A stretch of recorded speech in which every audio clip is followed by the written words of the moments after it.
Live TV, सच सबसे आगे। दोस्तों, मैं बास हफीज हूं। अर्नब की मुश्किलें इतनी बढ़ गई हैं कि अब उनका बचना नामुमकिन हो गया है। क्या आप जानते हैं, आज एक कद्दावर नेता ने उनके खिलाफ मोर्चा खोल दिया है। कौन है वो? सोनिया गांधी जी। सोनिया गांधी जी सीधे सीधे हमलावर हुई हैं। अर्नब के बारे में जो कहा है उसको सुन के आप दंग रह जाएंगे। पूरी तरह से कांग्रेस अर्नब को घेरने के लिए अब तैयारी कर चुकी है। CWC, Congress working committee, highest decision making body है कांग्रेस पार्टी की, उसमें यह फैसला, उसमें यह प्रस्ताव पारित हुआ है कि अर्नब गोस्वामी के खिलाफ JPC की डिमांड करेगी कांग्रेस। ज्वाइंट पार्लियामेंट्री कमेटी, मतलब ये सबसे बड़ी जांच एजेंसी एक तरह से मान लीजिए। ज्वाइंट पार्लियामेंट्री कमेटी में अर्नब के मामले को लाया जाए, क्योंकि देश की सुरक्षा से खिलवाड़ किया है। सोनिया गांधी जी ने जो बोला है वो मैं पढ़ के सुनाता हूं आपको हिंदुस्तान से, और आगे आपको खुद समझ में आएगा इस वीडियो के अंदर कि कैसे अब अर्नब नहीं बच पाएंगे। हिंदुस्तान ने लिखा है, अर्नब गोस्वामी पर सोनिया का हमला, कहा राष्ट्रवाद का सर्टिफिकेट बांटने वाले पूरी तरह बेनकाब हो गए। उन्होंने आगे और भी चीजें कही हैं। सोनिया गांधी जी ने रिपब्लिक टीवी के संपादक अर्नब गोस्वामी की कथित व्हाट्सएप चैट को का हवाला देते हुए शुक्रवार को कहा कि दूसरों को देशभक्ति और राष्ट्रवाद का प्रमाण पत्र बांटने वाले अब पूरी तरह बेनकाब हो गए हैं। CWC की बैठक में उन्होंने यह आरोप भी लगाया कि सरकार ने किसान संगठनों के साथ बातचीत के नाम पर हैरान करने वाली असंवेदनशीलता और अहंकार दिखाया है।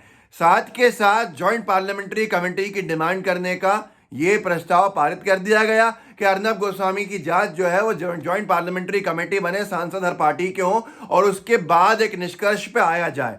अब आप खुद देखिए यहां पर कि इनको ये जो बात कहना है ये बहुत ही महत्वपूर्ण है। राष्ट्रवाद का सर्टिफिकेट, राष्ट्रवाद का प्रमाण पत्र बांटते हैं, वो पूरी तरह बेनकाब है। बीजेपी सरकार के इशारे के ऊपर जिस तरह से ये काम कर रहे थे, ये पूरी की पूरी अब चीजें सामने आ गई हैं जनता के। अब यहीं पर JPC के ऊपर भी हिंदुस्तान ने छापा है। अर्नब व्हाट्सएप मामले की JPC जांच हो, सोनिया गांधी जी और कांग्रेस की मांग। ये जो चीजें हैं एक के बाद एक बढ़ती जा रही हैं। अर्नब की मुश्किलें बढ़ती जा रही हैं। बीजेपी और अर्नब की साठगांठ आज देश के सामने आ गई है। सोनिया गांधी जी ने बहुत तीखे अंदाज में और तल्ख तेवर में यह कहा है कि वो बेनकाब हो गए हैं जो राष्ट्रवाद का सर्टिफिकेट बांटते थे, और अब JPC से नीचे कोई बात नहीं होगी।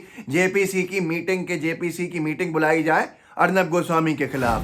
आज पूरे देश भर के अंदर कांग्रेस के जगह जगह प्रदर्शन हो रहे हैं, क्योंकि अर्नब रंगे हाथों पकड़े गए हैं। क्या करते हुए? भाजपा की दलाली करते हुए, पुलवामा में हमारे 40 जवानों की शहादत के बाद जश्न मनाते हुए। उसके साथ साथ अर्नब ने क्या करा आपको मालूम ही है। बालाकोट एयर स्ट्राइक का अर्नब को पहले से मालूम था। धारा 370 हटने का अर्नब को पहले से मालूम था।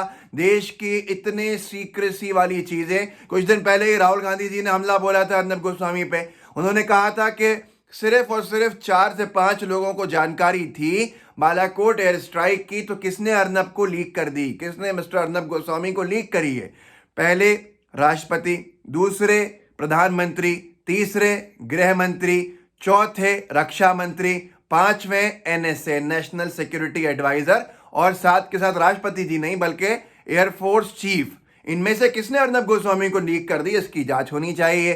तो वैसे ही हंगामा खड़ा। युवा कांग्रेस ने अभी 3 दिन पहले ही अर्नब गोस्वामी, अमित शाह जी और मोदी साहब का पुतला जलाया था, और सीधे सीधे कहा था कि जस्टिस, हमें न्याय चाहिए। जिन लोगों ने देश के साथ धोखा किया उनको सलाखों के पीछे भेजना ही पड़ेगा। और ये भी आपने देखा आज, कल जो हंगामा हुआ है बंबई के अंदर, मुंबई कांग्रेस ने एक प्रदर्शन किया, अर्नब गोस्वामी के खिलाफ प्रदर्शन हुआ, न्याय की मांग करी। इसको जनसत्ता ने कवर भी किया। व्हाट्सएप चैट लीक विवाद, मुंबई में कांग्रेस का प्रदर्शन, पोस्टर में अर्नब गोस्वामी को बताया बीजेपी का दलाल। इसमें बड़ी संख्या में महिलाएं भी थीं, युवा भी थे, और तमाम लोग थे, जिसके अंदर अर्नब गोस्वामी की अब जो है मांग जो है अर्नब के खिलाफ बढ़ती जा रही है। बेशर्मी इतनी है कि अभी भी ये शो कर रहे हैं। शो इसलिए कर पा रहे हैं क्योंकि इन्होंने खुद ही अपने पोल खोल दी उस चैट में कि इनके संबंध कितने बड़े बड़े मंत्रियों से हैं, तमाम मंत्री इनके साथ हैं। ये इन्होंने चैट में कहा। किससे चैट कर रहे थे? बार्क के उस वक्त के CEO पार्थो दास गुप्ता से। और इसके साथ इनके ऊपर बहुत कुछ लिखा भी गया है, बहुत कुछ बोला भी गया है। गौरव वल्लभ साहब ने जो बोला है, कांग्रेस के प्रवक्ता हैं, सीनियर हैं, उन्होंने लिखा है, पूछता नहीं अब देख रहा है भारत कि फर्जी राष्ट्रवादियों पर सरकार कब, क्या, कहां और कैसे कार्रवाई करती है। ऐसे ही उद्धव ठाकरे जी ने भी कहा है कल कि हम अब केस अपने दानव पे तो रजिस्टर कर लिया, अर्नब गोस्वामी पे कब केस रजिस्टर करेंगी यही बता दीजिए। दम आपके अंदर है तो कर दीजिए, क्योंकि मुंबई और महाराष्ट्र की सरकार तो कर ही चुकी है। अब मैं एक चीज़ पे अपनी बात ख़त्म करता हूँ, वो ये है कि अर्नब को और तमाम गोदी मीडिया के लोगों को बॉम्बे हाईकोर्ट ने भी झटका दिया है। वो झटका कैसे दिया है? बॉम्बे हाईकोर्ट ने जो कहा है वो livelawin ने छापा है। मीडिया ट्रायल न्याय के प्रशासन में हस्तक्षेप, ये कोर्ट की अवमानना है। बॉम्बे हाईकोर्ट का बयान, बॉम्बे हाईकोर्ट ने सीधे सीधे कहा है मीडिया ट्रायल जो न्याय मिल्की प्रक्रिया है उसमें हस्तक्षेप करती है और ये कोर्ट की अवमानना है। आप लोगों ने सुशांत सिंह राजपूत के केस में जो मीडिया ट्रायल चलाई वो बहुत दुखद है, बहुत ही गलत है। उसने सीधे सीधे न्याय की प्रतिक्रिया में हस्तक्षेप किया और आप तमाम लोगों ने कोर्ट की अवमानना करी। एक ही व्यक्ति था अर्नब गोस्वामी जो आखिरी वक्त तक फर्जी, झूठी, भाजपा को फायदे पहुंचाने वाली मीडिया ट्रायल कर रहा था। उसके साथ साथ तबलीगी जमात के मामले में भी कोर्ट ने इससे पहले कहा था कि बेहद दुखद है कि तबलीगी जमात के लोगों को बदनाम किया गया, फर्जी खबरें चलाई गई, मीडिया ट्रायल चलाई गई, जिससे बहुत नुकसान पहुंचा है। ये पूरी तरह से बेनकाब हो चुके हैं। सोनिया गांधी जी ने हमला बोला है, राहुल गांधी जी ने हमला बोला है इन पे।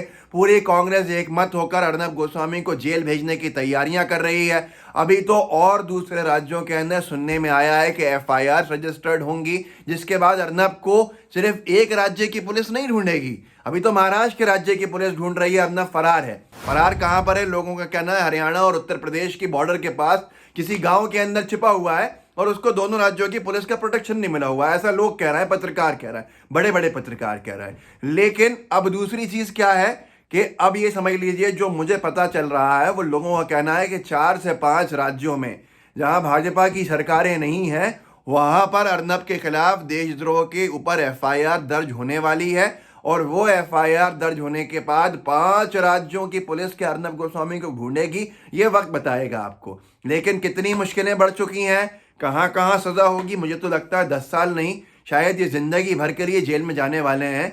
ये बहुत जल्द आप खुद देख लेंगे। एक ही संदेश है, एक ही सीख है, पाप का घड़ा इतना मत भरिए कि वो फूट जाए, जैसा अर्नब के केस के अंदर हुआ। एक दलाली की इंतहा है, दलाली की इंतहा है, चाटुकारिता की इंतहा है। जब वो पार हो जाती है तो फिर आपको कोई नहीं बचा सकता है। गोदी मीडिया के उन तमाम लोगों को ये संदेश है खामोशी भरा कि अब भी सुधर जाइए, देश को मत तोड़िए, नहीं तो आप खुद टूट जाएंगे जैसा अर्नब टूट रहा है। इस वीडियो को आगे बढ़ाइएगा, लोगों को बताइएगा कि अर्नब गोस्वामी के पीछे अब क्या हाल हो रहा है और क्या हाल होता है उन लोगों का जो देश को तोड़ते हैं, भाजपा की दलाली करते हैं, झूठी पत्रकारिता करते हैं। उनका अंजाम ये होता है। लाइव टीवी को अगर सब्सक्राइब नहीं किया है तो कर लीजिए, सब्सक्राइब कर लिया है तो दोस्तों बेल आइकन जरूर दबा दीजिए। जुड़े रहिए। जय हिंद, जय भारत। लाइव टीवी, सच सबसे आगे।